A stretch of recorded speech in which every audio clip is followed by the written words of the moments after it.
recording. And let me put this here just a second. Pin.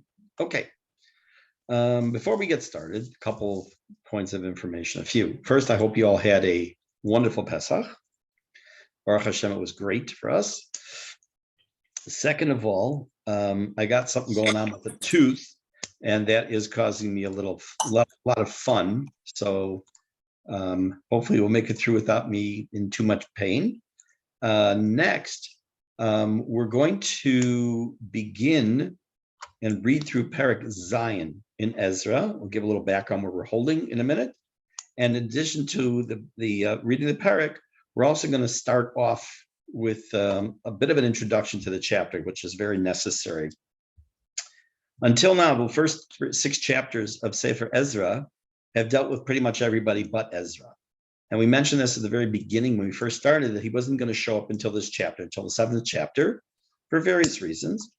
And most recently, where we left off was that they were able to celebrate, timing-wise was great, Chag HaMatzot, or Pesach, and the Korban Pesach for the first time in a very long time. And that's where we left off in chapter 6. Is an introduction to chapter 7, I will mention a couple things, and then we'll take a look at a couple of slides. When it comes to Ezra, when it comes to this chapter and others, but especially this chapter, there are many, many, many unknowns, at least lack of clarity. Who he was, we'll see in a minute. Who was Ezra exactly? When exactly did he come to Israel? What exactly he did? There's just a lot of things, dates. I'm not going to deal with it even, but I'm just mentioning as we go through, we're going to see that there'll be things that'll be very unclear. And it's just, the reason it's unclear, it's not the reason, but because it's unclear, there's a lot of different opinions as to when things occurred, what dates and all. Okay, so the first thing I'm going to do is deal with the question of who was Ezra? You would think, well, that's a pretty simple answer. It was Ezra. As I was saying, who is Zav Chandler? Well, he's Zav Chandler. But you would be mistaken. Well, you'd be mistaken at least as far as Ezra is concerned. I'm going to read a Gemara and take a little bit of a summary. Gemara tells us in Megillah as follows. I'll read, and I'm not going to translate every single word, but just so you'll get a general flavor of what's going on. Amar Rav Nachman. Rav Nachman said, Malachi za Mordechai. Malachi, who we know is the last of the prophets, was Mordechai. So why do they call him Malachi if his name was Mordechai? He was a second in command, so to speak, to the king. Meitvei. The Gemara asked the following question. Baruch ben Neriah, Israel ben Masiyah, Daniel Mordechai Balshan, Bechagai, Zechayahu Malachi, Kulam nitnabu bishnat shtayim l'Daryavesh. 1 second. Hold on 1 second, okay? There's someone incessantly at the door. Come back to here and I'll continue reading.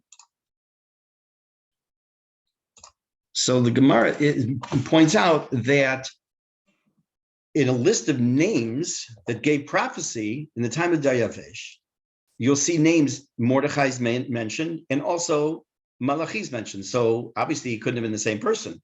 So the Gemara says Tiyufta. It's a good, strong question. Tanya, we learned the Braita, and I'll summarize when we're done. Amar Rabbi Yoshua ben Korcha, Malachi ze Ezra. So Rabbi Yoshua ben Korcha had a different opinion, and it doesn't get him into trouble because it doesn't list Ezra separately. He says that Malachi and Ezra are the same person.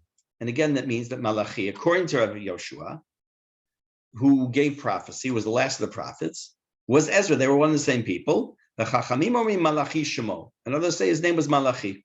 Amar Rav Nachman Mistaber Kaman Damar Malachi ze Ezra. It makes sense to say that the person who was Malachi and Ezra were the same person. I have to stop share so I can go back to recording. It is recording. Good. Okay, just making sure. And again, the Gemara goes on of different ideas, one way or the other. Let's take a look at this next slide. I'm not going to read this whole thing, but this is a sikum of different opinions. So the Gemara Megillah gives us 3 opinions as to who he was, as who Malachi was. One is Malachi was Mordechai, one is Malachi was Ezra, and others that we can't identify Malachi with anybody else, that he was who he was. Malachi was Malachi, and Ezra was Ezra, and Mordechai was Mordechai. But there is an opinion, it seems, that Malachi and Mordechai were the same person. Targum Yonatan gives us the opinion that Malachi was Ezra. Yabar Ben-El comes to the conclusion that Malachi lived after the time of Ezra. The Divrei Chachamim tells us some things, and the Rambam, the last thing here, says that Ezra was actually a Kohen Gadol. Not only is there a dispute as to who Ezra was, but also what his job was. Some say he did serve as a Kohen Gadol. Some say he didn't serve as Kohen Gadol.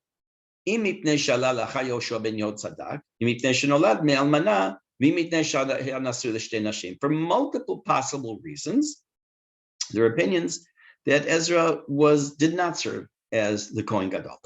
Okay, so the reason I'm bringing that slide and this information is, as I mentioned at the beginning, there is a lot of unknown and lack of clarity when it comes to Ezra.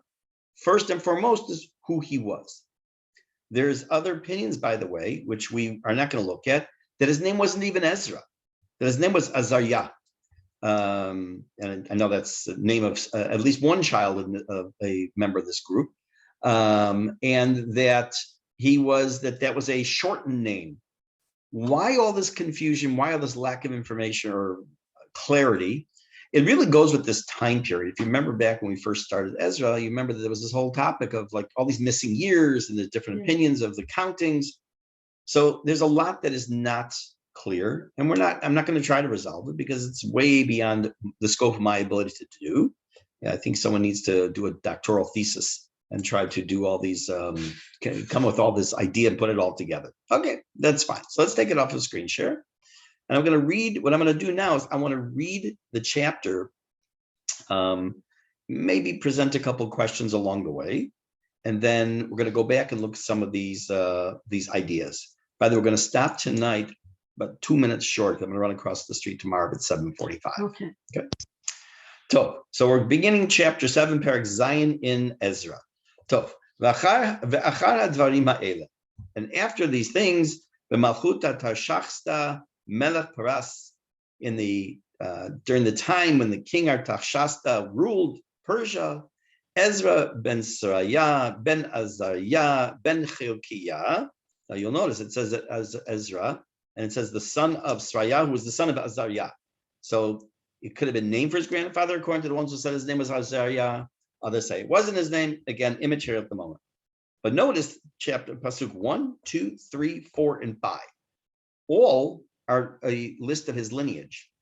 It says Ben Shalom Ben Sadok Ben Achituv Ben Amariah Ben Azariah Ben Merayot Ben Zerachia Ben Uzi Ben Buki Ben Avishua Ben Pinchas Ben Alazar Ben Aaron Kohen Harosh. So it tells us a direct line of Ezra, who was Ezra, not just HaSofer, but Ezra HaKohen, all the way back to Aaron HaKohen. So, Rabbi, how could there be such a confusion as to who he was if there's this 5 psukim that's dedicated to his lineage? Very good question. The fact that the Gemara is bothered by it, the fact that there's so much discussion in the Gemara, and the fact that it has here a direct lineage to Aaron has to tell us a couple things. For those who say that he was Malachi was a Kohen. He had to be. If they're the same person. Nachon? How that works out with Mordechai, can't tell you. And why is there this confusion if the psukim seem to be clear about more or less who he is? So what I'll do as we go through the Perek again, but not tonight, probably next week, I'm going to take a look at some of the commentaries on the Gemara and bring them in there, because that's a very, very legitimate question. Very strong question. Pasuk Vav. Now also, what does it mean, Ben Elazar, Ben Aharon HaKohen HaRosh? What do you mean he was the head? What was he the head of? We'll talk about that. When did this begin? It's going to give a date in Pasuk Chet or Zayin Chet. We're going to see dates. But when was this actually happening? So it would seem to be, according to most opinions, this is approximately 23 years after the first wave comes at the beginning of Sefer Ezra. Let's go to Pasuk Vav. Who Ezra alami Bavel? He is the Ezra who came from Bavel. V'hu sofer mahir b'Torat Moshe. He was an expert sofer. Now, what does this sofer mean? Well, first, let me finish the pasuk. He was an expert sofer in the Torah of Moshe, Asher Natan Hashem Elokei Yisrael, that Hashem gave to Bnei Israel. Vayiten lo hamelech ki yad Hashem Elokav alav kol bakashato. And he, the request of the king, he was granted the request of the king completely whatever he needed to do, and with thanks to Hashem. So what does it mean sofer? We'll spend more time on this a different time, but just in general, the word the sofer, what does it mean sofer mahir? Because mahir means fast, it's quick. Why say b'torat Moshe? Just say he was a sofer. A sofer also means a counter, someone who counts. It's also a scribe. Ezra, we will discover when we finish, not this chapter, maybe a different chapter, we'll discover that he really is responsible for many, many things that we do to this very day. Some of you may be already familiar with what it is, some of the things he instituted. We'll talk about those, various takanot, various things he established. But what does it mean, sofer mahir? What does it mean, b'torat Moshe? So lots of things to unpack in that pasuk. Next pasuk, Zion, number 7. Vayalu mi b'nei Yisrael min hakohanim, v'halvi'im, v'amashorim, v'ashoarim, v'anetinim el Yerushalayim, b'shnat sheva atachshasta hamelech. So now we know that there was already a wave of these similar kinds of people before at the beginning, but now there seems to be another wave of these, of Yisraelim and Kohanim, Levi'im, people who were singers, people were gatekeepers, people were going to work in the Beit HaMikdash. And he says this took place in the 7th year of King Artachshasta. And is that a person's name? So according to Rashi, just a little spoiler alert, Artachshasta was Daryavesh, or Darius in English, and it was not a title, or it was a title rather, like saying Paro. Paro, for many of you may not realize, or some of you may not realize, Paro was not a name. Paro was a title. So too, according to Rashi and others, Artachshasta wasn't a name, but rather a title. In this case, it's the title of Daryavesh. Then it says, Pasuk Tet, number 9, Ki be'echad lechodesh harishon hu yasud hama'ala mi Bavel uve'echad lechodesh chamishi ba Yerushalayim ki yad Elokav hatova alav. What does that mean? It means that in the sorry, I skipped pasuk chet. Shouldn't have done that. Vayavo Yerushalayim b'chodesh hachamishi. He came to Yerushalayim in the 5th month, which is Av. Hishnat hashvi'it lemelech, which was the 7th year of the reign of the king. So it does identify that he first comes to Yerushalayim, that he came in Menachem Av. Then it says, Ki be'echad lachodesh harishon hu yesud hama'ala mi Bavel. Now this is a pasuk that is appears to be somewhat disjointed. Let's just translate what it says for right now, because on the 1st of the month, the trip from Bavel began, and then it says, and then on the 5th of the month, he came to Yerushalayim. Well, he just told me that. The pasuk before just told me he came to Yerushalayim in the 5th month, which is Av. It says, Ki yad Elokav hatova alav, thanks to Hashem who took care of him. So seems very wordy, seems a lot of things here. And what does it mean? It's also very unusual binyan of a word, a structure of a word, yetsud, right? What does it mean, yesud? We'll come back to that, hopefully. Pasuk Yud, number 10. Ki Ezra hechin levavo, lidrosh et Torat Hashem.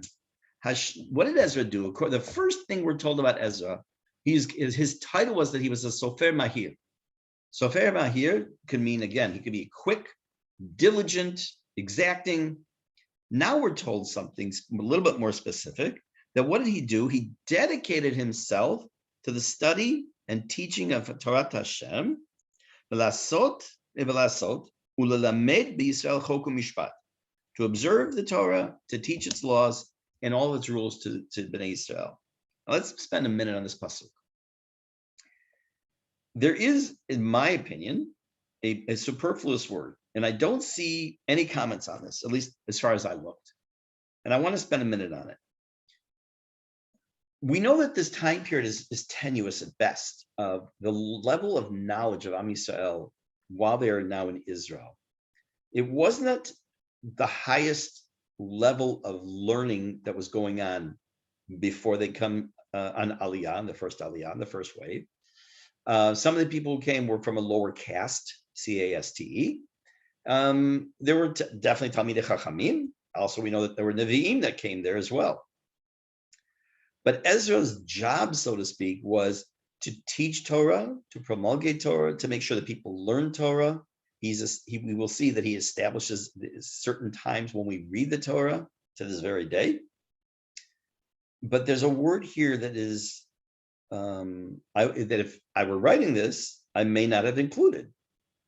Look at the pasuk again, pasuk Yud 10. Ezra dedicated himself. What means he prepared his heart? We don't speak like that. He dedicated himself. Lidrosh et Torat Hashem, to study. That's more than study, first of all. Lidrosh, the very first time the word lidrosh appears in the Torah is when Rivka is pregnant. It says in Toldot, "Vayitzatzua banim bekirba, Atorin kain lamazanochi, vayitelech lidrosh et Hashem." That these babies are running around inside her, and she doesn't know what's going on. And she went lidrosh et Hashem, which meant to inquire of Hashem, to talk to God, to ask Hashem for guidance, what's happening.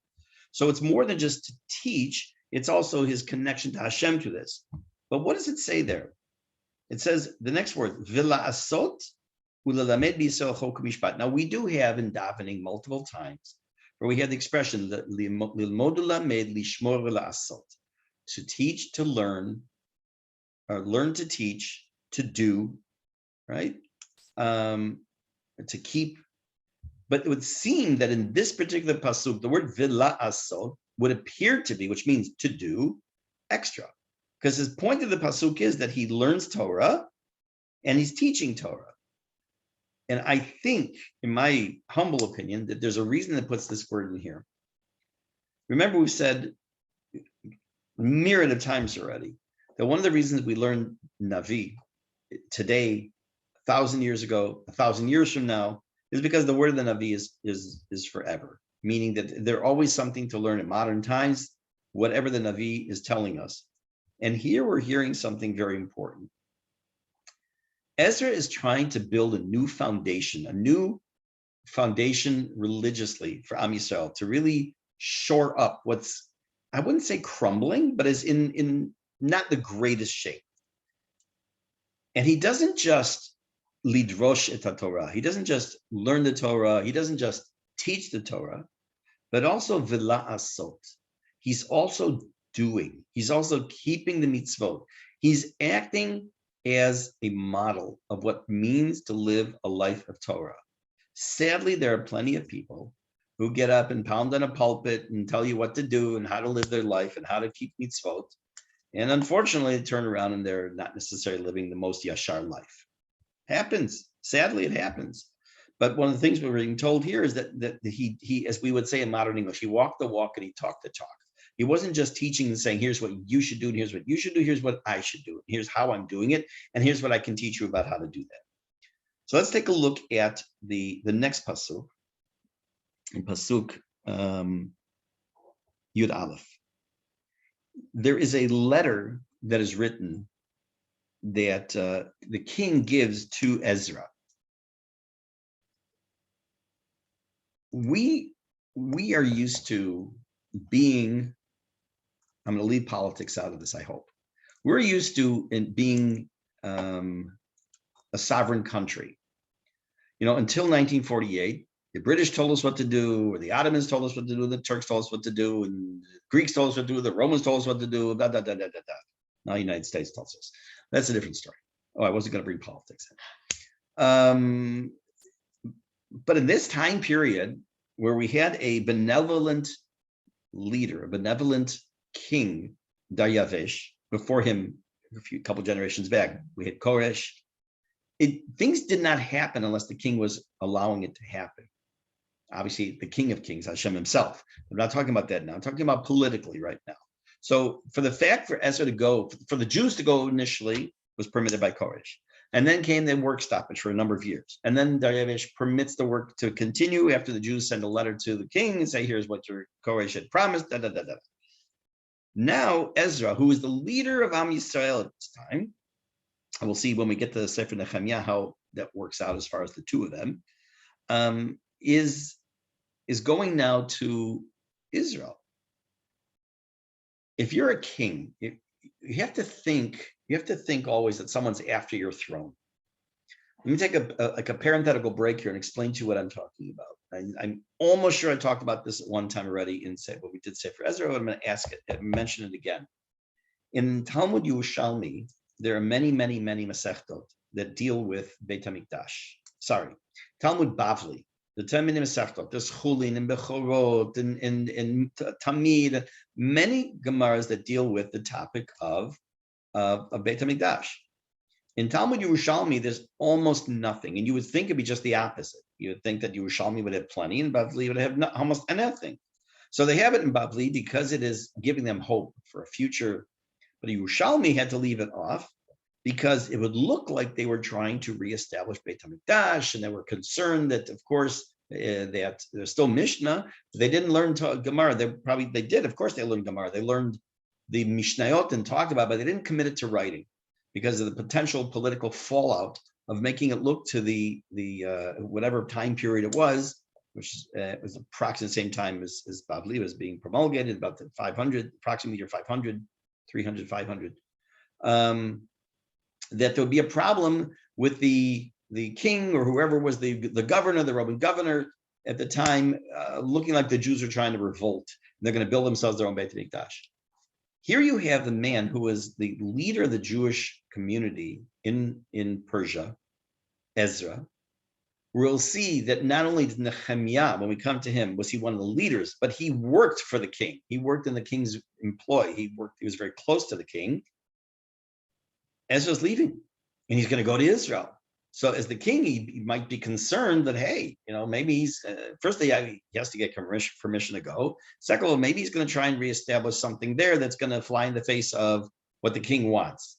But the king already gave permission anyways to build the Beit HaMikdash, right? So let's see what this letter spans many psukim. It starts in Pasuk Yud Aleph, number 11, and goes until Pasuk 26, Kav Vav. So let's take a look. And it's in Aramaic. Again, that was the language of the time. This is the following is the text of the letter that was given to Ezra, who was the Kohen, who was the scribe. Sofer Divrei Mitzvot Hashem Mechukav Al Yisrael, who was a scholar having to do with anything about Torah and the Mitzvot of Hashem. Artachshasta Melech Malchaya, Artachshasta King of Kings. He didn't think too much of himself, I guess. LeEzra Chahana Safar Data Di Allah Shemaya Gemir Uchenet. Let's say Gemir. So it's to Ezra. This is like the from to email. From king to Ezra, who was the priest, who was the scholar, Uchenet. And now, and here comes the body or the text of the actual letter. Mini sim ta'am, I hereby give an order. Kol mitnadev v'malchuti min ama Yisrael, for all those who in my kingdom, who are Israelites, I guess, v'chanei v'levaya, and anyone who's a Kohen, Levi, whoever feels like they want to go to Yerushalayim with you may go. So he does something now similar to Koresh. He gives permission. It's not just he gives permission to the leader of the community to go, but to anyone who wants to go.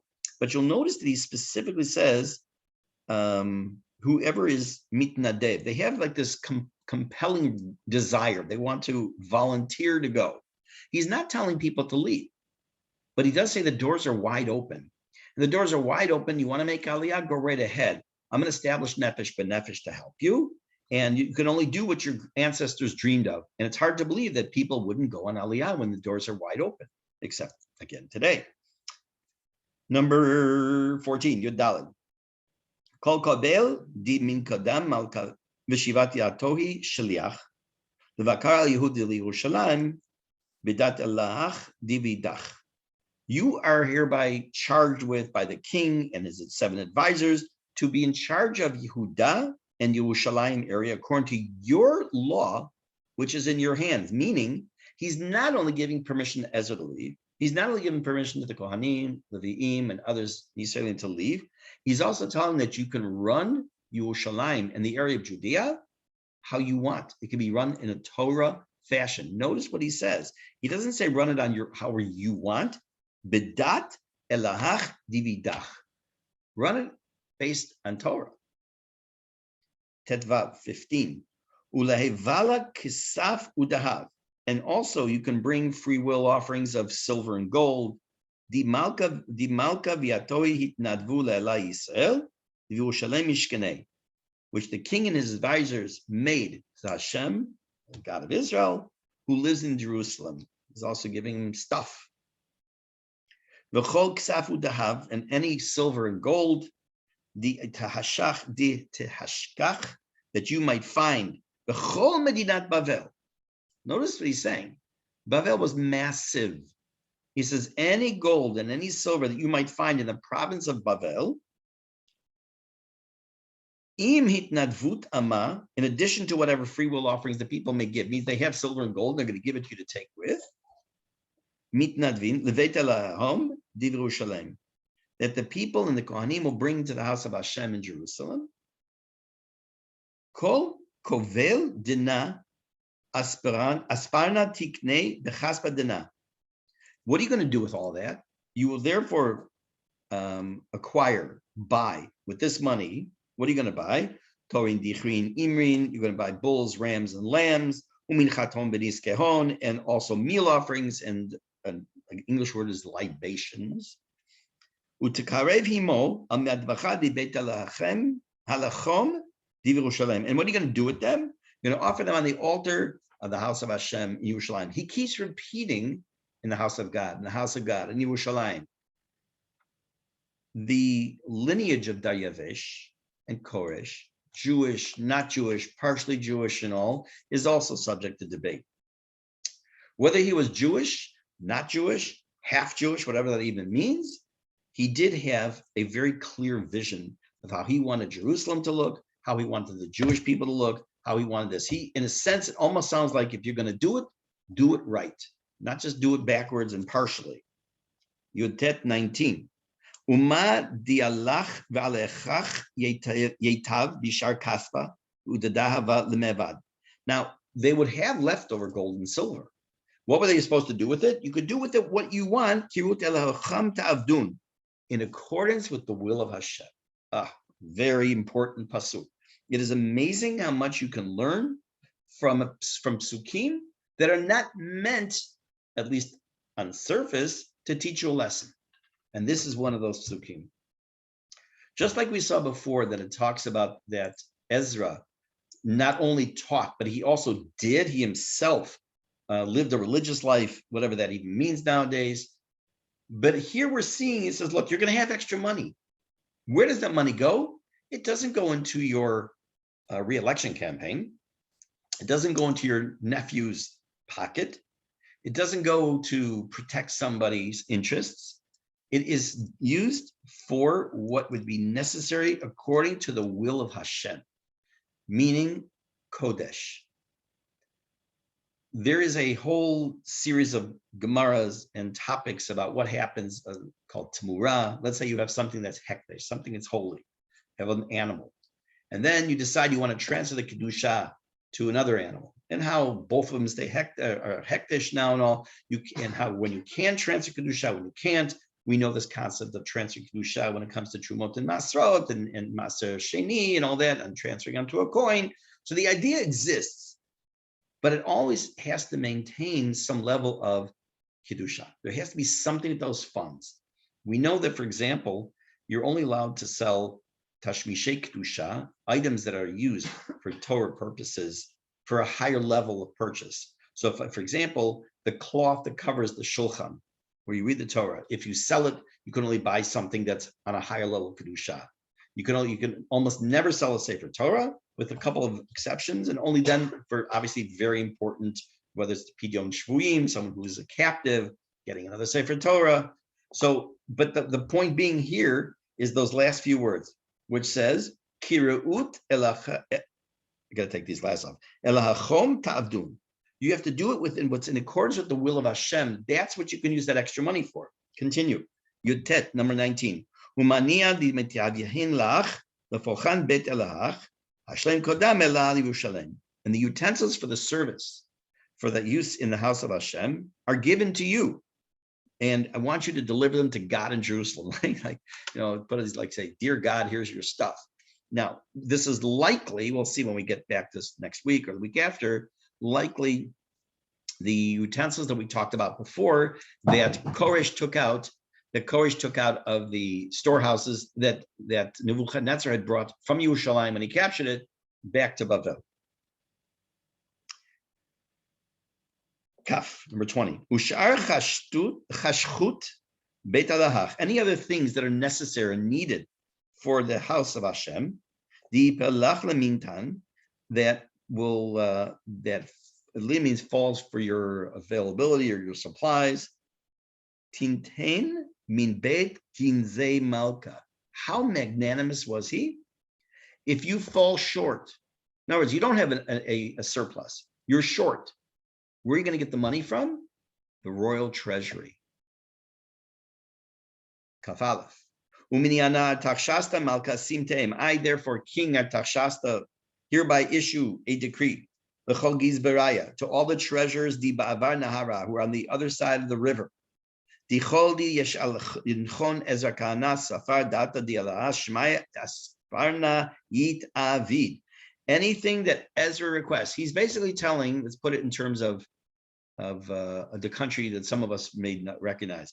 He's saying that if you're in the city of Cincinnati, Ohio, and in Cincinnati, they're building a special project. And I, the king, am giving you permission that if you don't have enough money, you can go to Boston, you go to New York, go to Chicago, and Los Angeles, and you go to Ottumwa, Iowa. And any treasury must open their coffers to you for what you need, for what you're building in Cincinnati. Okay, now you understand the mashal, I hope. Again, it's amazing. It goes way beyond, I shouldn't say that's not true. It goes somewhat beyond what Koresh originally said. Kaf bet, 22. Ad kasaf kakrin me'ah, up to the sum. Okay, he's not giving it without any limitation, up to the point of 100 talents of silver, which was a massive amount of silver. Vad chintin korin me'ah, 100 kor of wheat. Ad chamar bitin me'ah, vad batin meshach me'ah, u'melachti laktav. 100 baths of wine, that was a particular amount or a measure, and another 100 baths of oil. It didn't mean a bathtub, but whatever the particular measure was. And salt without any limit. What did they need salt for? They needed salt for korbanot. They need salt, and it was used in the Beit HaMikdash constantly. And so therefore, why there was no limit on salt, we'll see if we get to that. Kaf Gimel, number 23. Kol di min ta'am ela shmaya. Whatever by order of Hashem is needed, itaved as darzda, needs to be carried out with zrizut, diligently. Levet ala shmaya. Di lema leheve ketzaf al machut malka v'nohi. Otherwise, the wrath will come on the king and his sons. He is very aware that he has a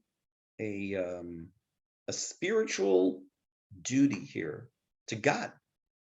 And that is that if he doesn't do what he's supposed to do, he's going to get punished. Doesn't say that anywhere in this text, doesn't say that God said to him, if you don't do this, you're going to get punished.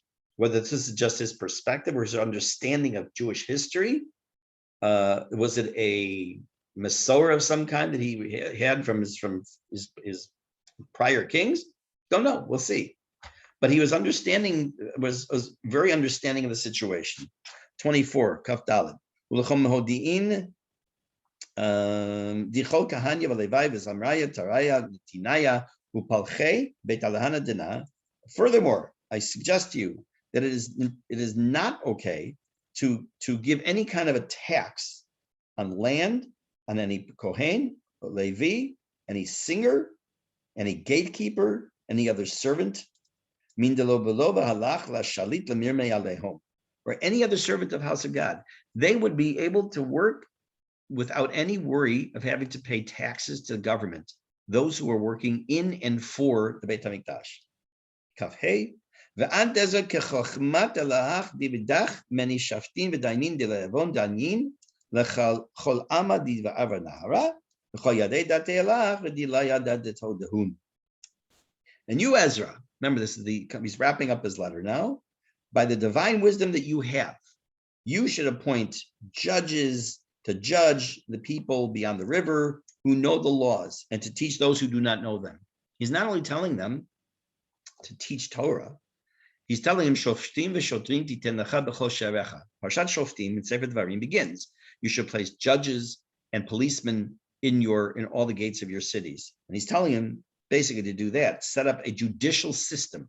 One of the Sheva Mitzvot B'nai Noach is actually to have a judicial system. So it's not only is it supposed to be Sheva Mitzvot B'nai Noach, but it's also the foundation of a society that needs to have law and order. 26, last pasuk of this letter, that anyone who does not obey the law of Hashem and the law of the king, he's going to be punished quickly, as we would say in English, forthwith. Whether he's going to be put to death, physically punished, taking away his possessions, or put in prison. Blessed are Hashem, Father of our God of our fathers, who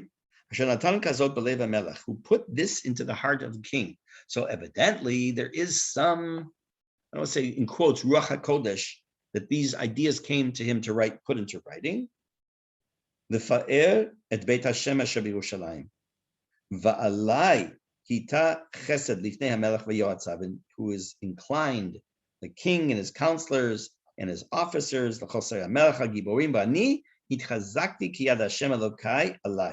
and I, for me, I thank Hashem for taking care of me. And I got the courage to gather people, important people, leading people to come with me to go to Israel. This is the end of the letter. This is the end of the idea of Ezra's reflection on the letter. And what we'll do, Bezrat Hashem, next week is to go back to the beginning of the chapter, start to take it apart and see, because there's a lot here. Since the first time we're meeting Ezra officially, what we have to learn from him as well. And I'm going to end here and go to Mariv. Have a Shavua Tov, everybody. Bezrat Hashem, we'll get together again next week. And that was